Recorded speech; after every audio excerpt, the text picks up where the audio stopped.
we think about the sources of information, they came from Marie Clay, who we talked about earlier. We have meaning, structure, and visual information. And it's the orchestration of all three of those systems that the reader uses in order to get meaning from text. Now, you already talked about your meaning broke down in that last passage, and the conversation I was having in one table was, it was the vocabulary, right? The vocabulary was tricky. And so if you had the vocabulary, you probably would have felt a lot more successful with that piece.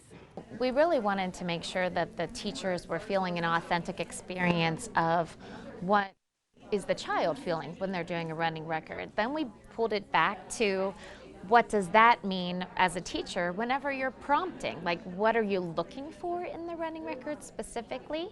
And then we're going to actually take it whole class, and we're going to say, now we have all of this data for each of your students. How can we group them? So we really kind of went taking it to who it is, then to what a child would be feeling, then taking the child data, looking at other children, and how can we group them. Let's see what we mean by meaning, structure, and visual. So if we take a look at syntax or structure, it refers to the structure of the English language. And by the way, like Paige mentioned before, you're going to get the PowerPoint.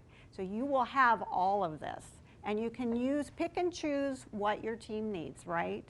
But you'll have all of this. So if I were to give you this sentence, throw out some things that could go in that blank.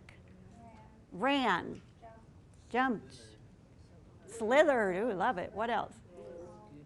Scooted, crawled, nice. Okay, let me ask you something. How did you know to choose those words?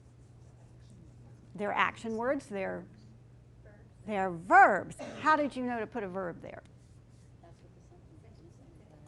Because that's what is missing. That's what would sound right. It's your knowledge of the structure of the English language, right? You're using language structure, your knowledge from your oral language. So if a student makes an error and it's not following grammatically the rules of the English language, what are you going to prompt? Well, did that sound right? Right? Let me give you a little more information. How about now? What would you say? Hopped or? But you know now it's not slithered, right?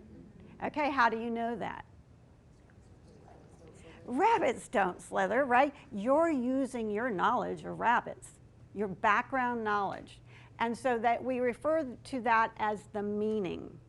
Meaning in the story, also meaning that you're bringing in your background knowledge. Now, meaning at the early levels, those of us and all of us in this room have taught emergent readers even in second grade, right? We have those students who are developing as readers. A lot of the meaning for them is carried in the pictures, isn't it? There's not a complexity of text at the early levels, so they're using those pictures to bring meaning. So if they say something, and how many of you have had this happen, they start to understand the idea of phonics. And suddenly, they no longer look at the picture. And they'll come to a word in a book that's not really phonetic and try to sound through it. And you're thinking in your head, but you don't want to interrupt to say, look at that picture. Look at the picture.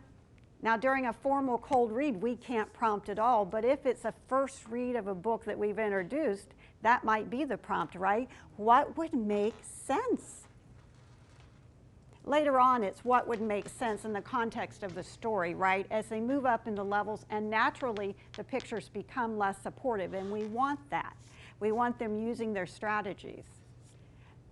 Let me give you one more clue. What is it now?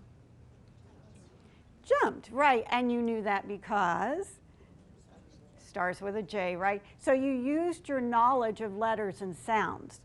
And so visual information, and this is the one people tend to get confused, visual and meaning. Meaning refers to, does it make sense in the story?